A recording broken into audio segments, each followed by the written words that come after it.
April 24. பிற சத்தங்களுக்கு மத்தியில் ஒரு தெளிவான சத்தம். நீங்கள் வலதுபுறமாய் சாயும் போதும் இடதுபுறமாய் சாயும் போதும் வழி இதுவே, இதிலே நடவுங்கள் என்று உங்களுக்கு பின்னாலே சொல்லும் வார்த்தையை உங்கள் காதுகள் கேட்கும். ஏசாயா 30:21. பொய் போதனைகளின் குழப்பங்களுக்கு மத்தியில் சத்தியத்தின் சான்றுகளை எதிர்காத்திருந்தவர்களுக்கு தேவ ஆவியானவர் வழிகாட்டியாகவும் கேடகமாகவும் இருப்பார். சத்தியமும் ஜீவனும் உள்ளவரிடமிருந்து வருகிற சத்தத்தை தவிர்த்து மற்ற அனைத்து சத்தத்தையும் அவர் அமைதியாக்குகிறார். தேவனும் நமது இரட்சகருமானவரை குறித்த அறிவை பெற்றுக்கொள்ளும்படி மெய்யான மெய்ப்பனின் குரலை கேட்கும் வாய்ப்பை ஒவ்வொரு ஆத்துமாவுக்கும் தேவன் தருகிறார். இந்த சத்தியத்தை இருதயமானது பொக்கிஷத்தைப் போல பெற்றுக்கொள்ளும்போது மகிமை நம்பிக்கையாகிய கிறிஸ்து உங்களுக்குள் உருவாகிறார். அண்ட சராசரமும் ஆமேன் ஆமேன் என்று வியந்துரைக்கிறது. பரிசுத்த ஆவியின் புதுப்பிக்கும் வல்லமை நமக்கு முழுவதும் தேவையாகும். மாம்சத்தோடும் இரத்தத்தோடும் ஆலோசனை செய்ய நமக்கு நேரமில்லை. தெய்வீக ஒளியை பெறும் தேவை நமக்கு உள்ளது. ஒவ்வொரு தனி நபரும் செல்வாக்கின் மையமாக மாற போராடுகிறார்கள்.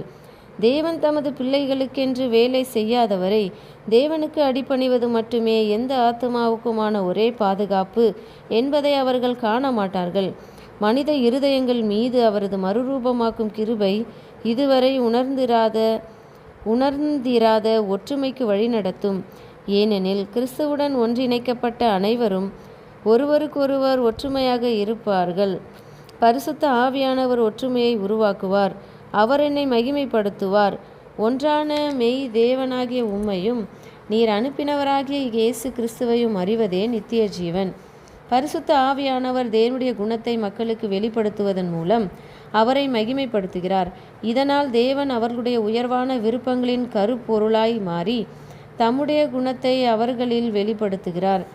இவ்வுலகத்தில் அவருடையதல்லாமல் வேறொரு நீதி இல்லை.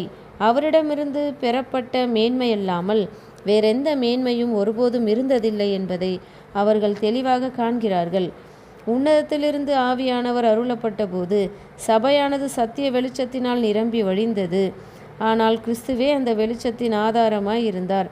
அவருடைய நாமமே ஒவ்வொரு நாவின் மீதும் இருந்தது. அவருடைய அன்பே ஒவ்வொரு இருதயத்தையும் நிரப்பிற்று.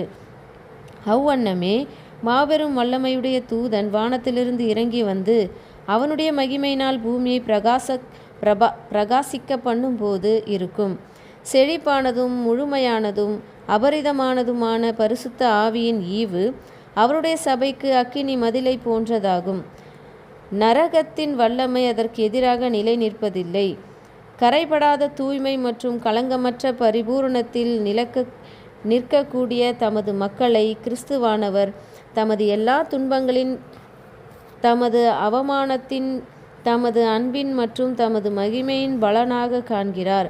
கிறிஸ்து என்னும் மாபெரும் மையத்திலிருந்தே எல்லா மகிமையும் பிரகாசிக்கின்றன. ஆமேன்.